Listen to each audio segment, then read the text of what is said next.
Hi, welcome to another edition of Pauline Interviews. Once again, I'm here at New Renaissance Bookstore on Northwest 23rd in Portland. And as usual, I love to thank them because they're so kind to let me use the event center here. I really appreciate it. And if you like anything metaphysical, if you like, they have fabulous books and really good prices. They have crystals, they've got chimes. You'll have to come down and see for yourself. They have so many wonderful things. And a lot of lectures go on here too. In fact, I am interviewing someone who does lectures here and talks here. Her name is Regina. And her specialty, well, she's got lots, but we're going to focus on tarot cards. Regina, thank you for being with me on Pauline Interviews. I really appreciate it. I know you're a busy lady. And I usually like to start out with you telling me a little bit about yourself. So we kind of say, I'm interviewing Regina, and this is who she is. Okay, I'm a tarot reader, a local tarot reader here in Portland, Oregon.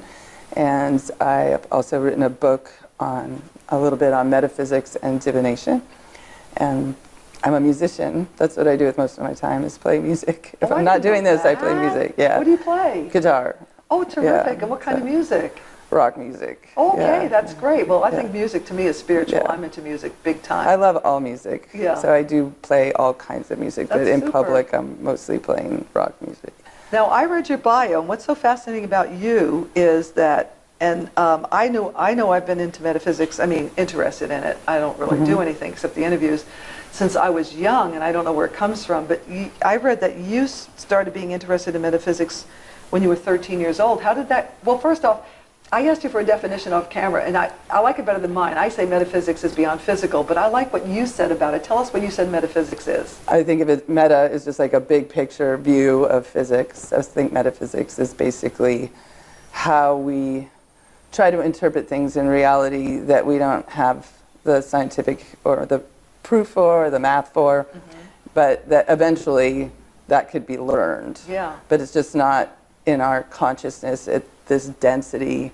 We can't always see that. But I also believe we're multidimensional, so we can tap into the big picture and get an insight, but we can't validate it in the third dimension. So that's how I think of metaphysics. It's bigger than that. Yeah. Quantum physics is a part of that. Well, quantum physics is starting to validate it. Exactly. So it's just really exciting because now metaphysicians have language to use that helps everyone understand why it makes sense. So now we'll go back to that other question is, how did you, at 13, what started you on this path? Oh, I don't know. I was into it before that. I didn't know that's what it was. When I was a kid, I was speaking to what I thought were guides since I was a very small child. Since I was like 2, I grew up, my first 5 years of my life, I was like on 60 acres out in the middle of nowhere with just my mom, because my father was at work all day, so there was no one to talk to.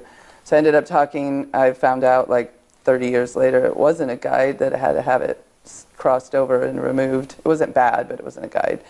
But I talked to that voice since I was a child. So I always just assumed, no matter what anybody said, that well, of course they're real. I've been talking to them my whole life. And then I moved to Arizona when I was 7, not for very long, but I was around a lot of Native American, Hopi and Navajo kids in school, and they seemed to have it was a natural part of their reality, and I was just like, that was the only thing that was interesting to me. I'm like, why aren't we getting this?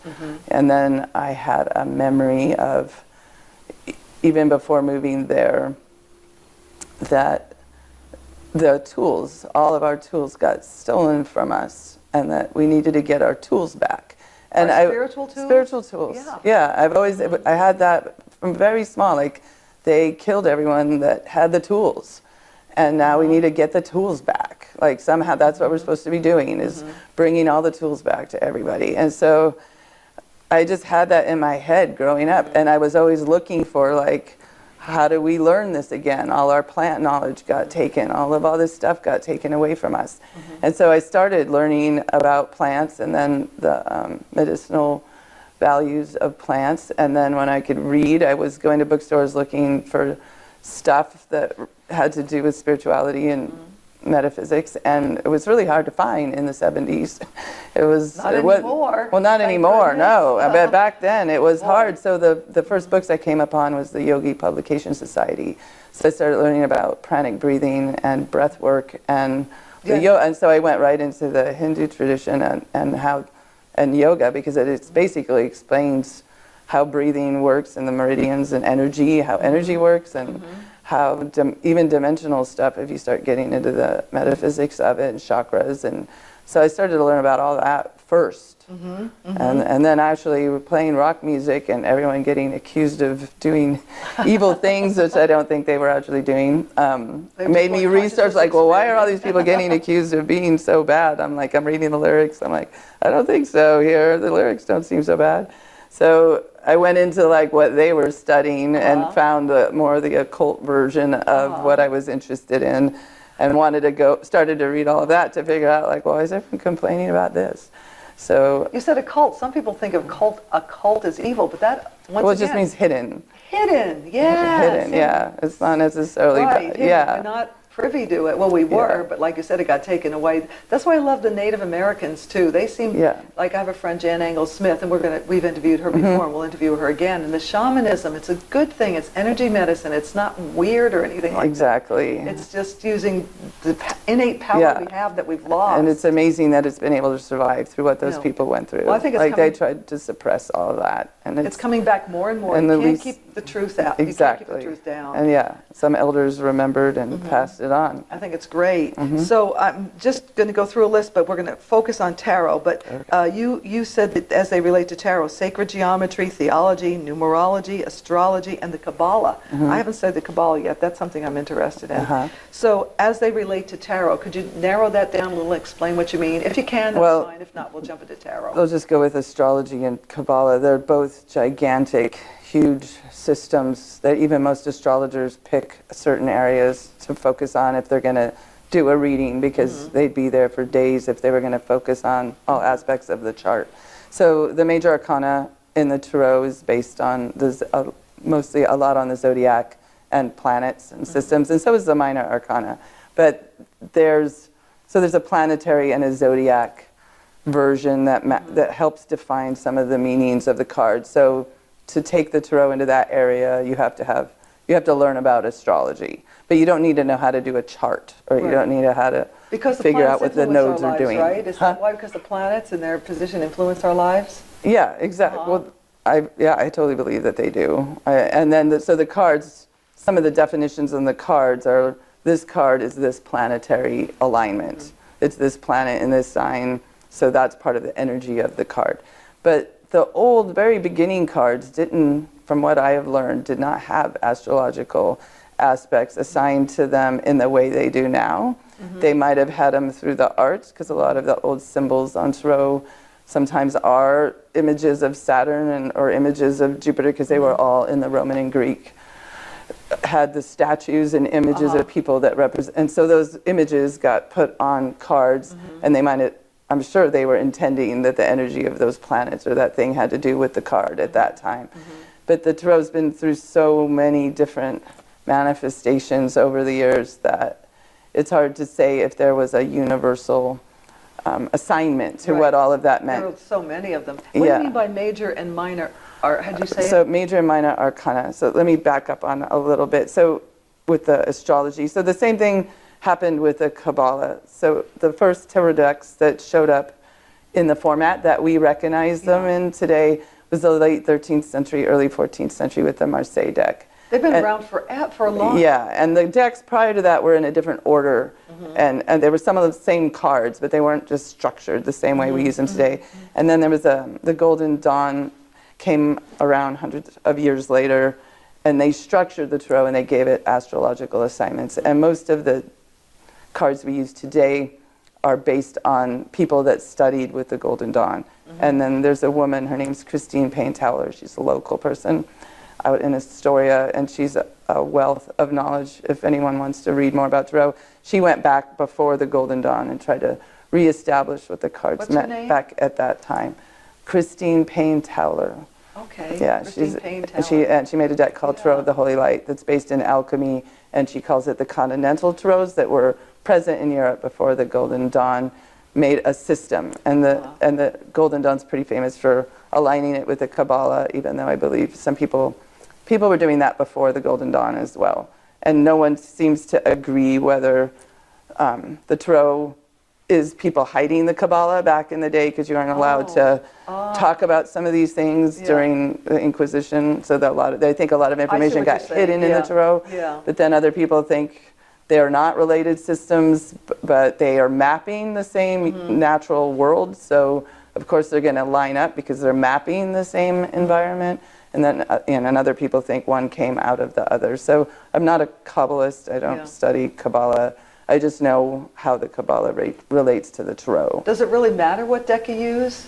Yeah, I don't believe that it does. Yeah. I mean, the tarot works so well that I think all tarot decks work.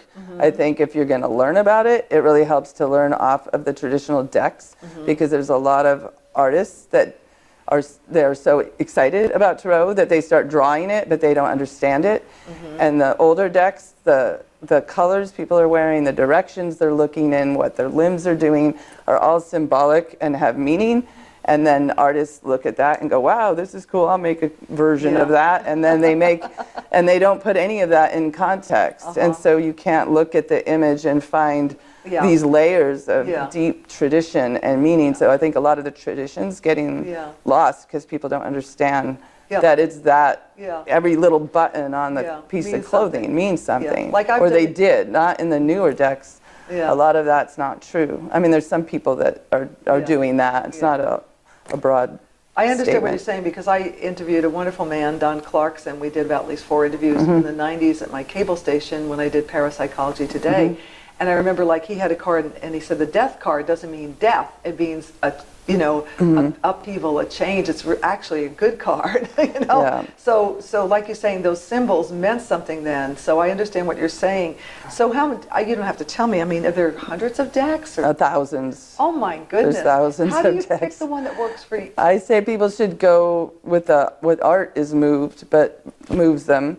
But I would also start to learn on a traditional deck so you can get all the layers. And once you understand how the system works, then find a deck that you're moved by the art, and then you can overlay the knowledge that you already have into the artwork. What would be a traditional deck? How would you know you picked out a traditional deck? Well, the Marseille deck is probably the oldest traditional deck. Or you could go to a store and ask them, right? You can even ask them, but anything that comes out of the Golden Dawn is what we're calling traditional these days, even though I would even go back further to most of the decks that have artwork that's not into the traditional symbology, they're copying the Rider-Waite deck or the Aleister Crowley's Thoth deck, which they all came out of Golden Dawn at some level, even though some people left and came. But those decks are following a deep esoteric system, even if you don't agree with their system or there's stuff, even since it was a secret society, if you weren't initiated,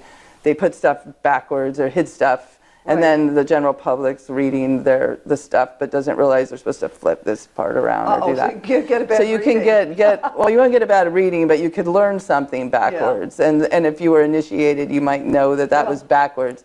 But the way I look at it, and I'll get back to the major and minor arcana. Oh, no, don't worry about it. Yeah.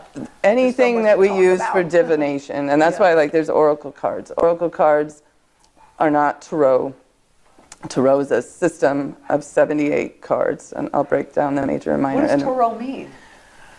People think it means wheel, rota, and tarot, and then people think it also the Torah, because they think they were if you go with a school of thought that it comes from the Kabbalah, and they think it's a spin out on the word from the Torah. But not one person made it. It didn't come from one person. Well, it's that Taroki. It comes from, there's a card game, and they were saying it was a card game called Taroki in Italy and in France. And so people say the word comes from that. And so nobody agrees. Nobody agrees. No, there's a bunch of theories, and nobody agrees. I got to tell you one thing, though. When I was interviewing Don, he said that you can get a bad reading. So I wanted to caution people. You got to know what you're telling people, because he told me that somebody went for a reading, and he asked about his business. He picked the death card, and the woman said, "Don't worry about it. You're going to die anyway."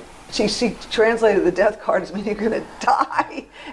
So Don said you got to be careful, because you have to know what you're doing when you read people's cards. You would agree to that. Yeah, I would agree with that. It's not the tarot so much as the translators. The translators. Because if you put a thought in someone's head, you can create self-fulfilling prophecies. And so you have a ton of responsibility when you're doing a reading. I call it, you can hex people, even if that's not your intention. Because you put something in someone's, like this is, I don't believe anything is definitely going to happen to anybody. It just happens. It's a possibility out there. I believe we have potential futures that we align with, and the tarot's picking up a potential future. And the whole purpose of doing a reading would be, what can I do in this present moment to align my energy for my highest and best good moving forward? And even though I think because of the time lag from the fifth or third dimension changes how we move forward in time. Sometimes we have enough time to shift something, sometimes we don't. But our best spiritual option is in this present moment. How do we do the best thing we can and keep our energy right, so we could potentially shift ourselves out of a problem that we might not want to be engaged with. And even if we are going to be engaged in it, how we handle that situation is part of our spiritual growth. So I don't think the tarot is setting us up for anything that's not already happening. It's just showing us what's already happening. But a reader, if they're not being responsible, can put a fear into someone's head that makes that potential more likely to occur. It's like a doctor saying you've got 3 months to live. Exactly. It's exactly the same thing. That's why you don't want to put those ideas into people's heads. No, because you have the potential to heal. You need to know that that's a potential. Now, how do you prepare to do a reading? We talked briefly off camera, and you said you do a lot of preparation before you read for somebody. Yeah, I clear the space to take any negative energy out of the space, and I set up a grid, kind of a visual grid around the space, and use an element to collect negative energy, and then ask the guides that work with the tarot and the guides of the person getting the reading and my guides to engage in the situation. Why is that important? So there's not interference, because there's a lot of non-physical beings that are going to add information to a reading if you don't set intention. Wow, that sounds complicated. I never learned that when I was doing my tarot interviews. Wow, that's fascinating. Definitely. I mean, people have stuff on them all the time, or around them, that will put, and I view it like my guides are speaking to the guides with the tarot and to the guides of the other person. So I get permission to work with their guides. And so their guides are helping, I have them choose the cards. So I have their guides help them choose the cards. That's why I clear the space first and set intention about who can be present.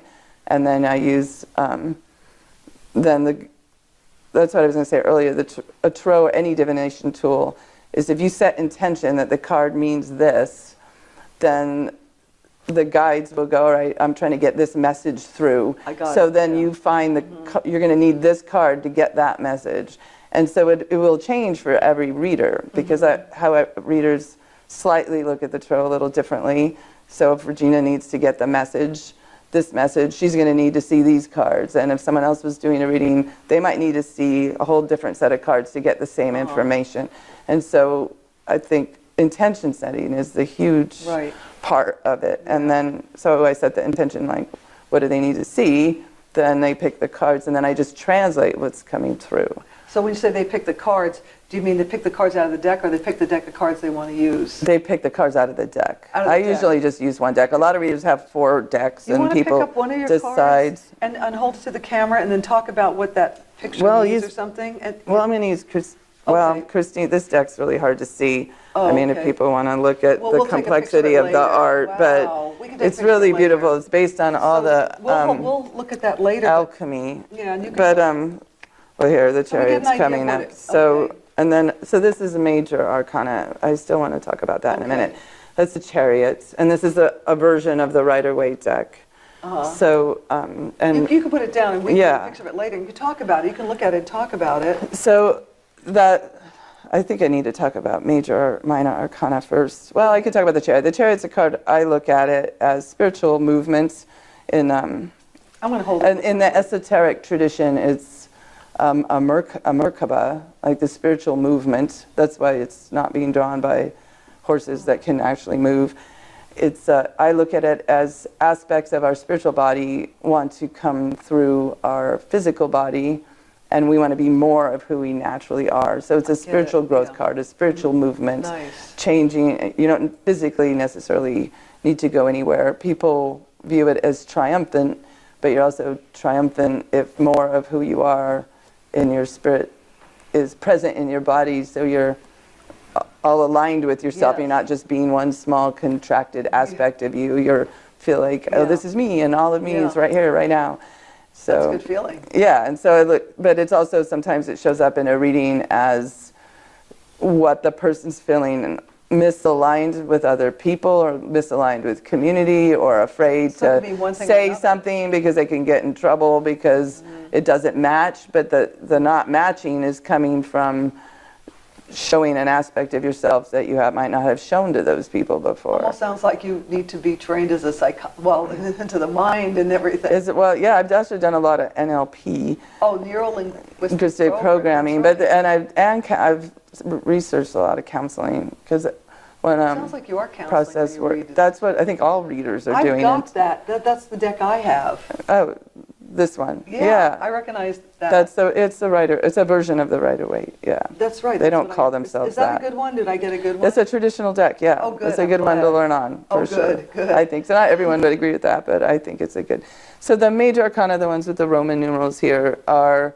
So if you look at the pentagram as the 4 elements, and then the 5th element of spirit. So the 4 elements of air, earth, water, and fire are the minor arcana. And then the 5th element of spirit is the major arcana. So the major arcana talking about what we're doing as far as life lessons, like what's going on with us astrologically, karmically, spiritually, and the minor arcana of kind of how we're responding to all that, the little movie we're playing out in order to work through these larger dynamics. So would you pick a major arcana over a minor arcana? Some people, I think they're both just equally important. Okay. Like, I'm not there's decks that are only major arcana, which is fine if you just want to look at what you're doing spiritually. But if you can read with the playing cards and just read with the minor arcana, because the playing cards are basically the minor playing cards? Yeah, normal playing cards are. That's what I thought you meant. Yeah, they're minor. That's the minor arcana. So you mean like the diamonds and the... Totally, they're the 4 suits of the tarot. Yeah. Wow, I didn't know that. Yes, you can read with any deck of playing cards. It's missing the... you have to learn how to do it, though. Not really. It's exactly the same. There's just... In the tarot, there's 4 court cards, and there's 3. So you have to decide whether the jack is a page or a knight, basically. And then you have to have a basic idea. You just have to know what's what. It's the 4 suits are the same elements of air, earth, water, and fire. That's all you need to know, and then you can just do it. Now, let's pretend somebody comes in. Who would come in to have a reading? I mean, you don't have to mention names, but who are some of your clients? I mean, why would they come in for a reading? Well, people come in for different reasons. Most people come in because they're in a crisis. Like you would go to a therapist. Like instead of going to therapy, they come in to get a reading. And that's for instance? Like you're having relationship problems, or you can't figure out whether you should quit your job and move on to something else, or what are you really supposed to be doing, or why are you depressed, or I get a lot of you get testimonials and feedback from people. That really helps. So that's great. All the time. And then other people come in they have a big understanding of metaphysics, so they come in just to check in, like they'll get a yearly reading or a birthday reading and go like, what's going on for me this year, what am I learning, what am I working through, what do I need to look out for, just the same way you'd get your chart done. Intuitively, couldn't you know that yourself if you were intuitive? Totally. Yeah. I mean, that's the goal. I don't want to put you out of business, but people have to be spiritual and depend on themselves. That is the goal. Yeah, that's totally the goal. And that's the goal even when I'm doing readings. It's just like, I even ask people, what about this did you already know before you got here? And they're like, well, this is really validating because I wasn't sure what was my imagination and what wasn't. And people are extremely intuitive. We've just been taught not to trust it. And so that brings me, I made an oracle deck here that helps people clarify what's your voice, your ego, and what's your intuition. And that's where we get mixed up the most. We're always getting intuitive information. I think everyone's guides are always talking to them. And the goal would be for everyone to eventually just remember and hear, because I think all of the cultures that have lived sustainably with this planet have done that. Yes. And it's only when we stop doing that that we have not been living. Do you think the industrial age kind of perpetrated that? Well, yeah, and in order to become the industrial age, they had to uproot all the cultures that were living in balance. Yeah, we need to get back to nature and... Yeah, I'm not to say they were out of balance in other ways, but there was definitely knew how to speak with the elements, and the tarot is the 4 elements. One of the elements. And source, it's the 4 elements. So before we end, I want to ask you then, you developed your own cards. Yes. And we'll take a look at those later. And also you have a book. Tell us just a little bit about your book. We'll take a picture of it later. That's okay. Yeah, the oracle cards are different than the tarot because they're not a 78 card system that has to do with major, minor arcana. They're just another way to do divination. And so everyone's oracle... Divination is a way to... Talk to spirit, talk to your guides. Right. And so the artwork on here is my father's photography. He was a professional photographer, and he made a bunch of crazy mirror images out of the Oregon coast mostly. So it's like the beach. Beautiful colors. Yeah, so lots of colors. So the book is about what you need to think about, like how to set up space, how to clear energy, how you make your energy cords to different situations when you're in victim mentality, or why forgiveness and gratitude help clear your space, and how to do your own divination. From studying for years and years, and from the guides. I've learned a lot of it from the guides. Do you meditate every day? I do. Well, that's great. Yeah, I mean, I probably skip a day here and there, but I meditate constantly. Well, you have other things to do, right? Yeah, but meditation's the most important thing. And we don't do that. We don't.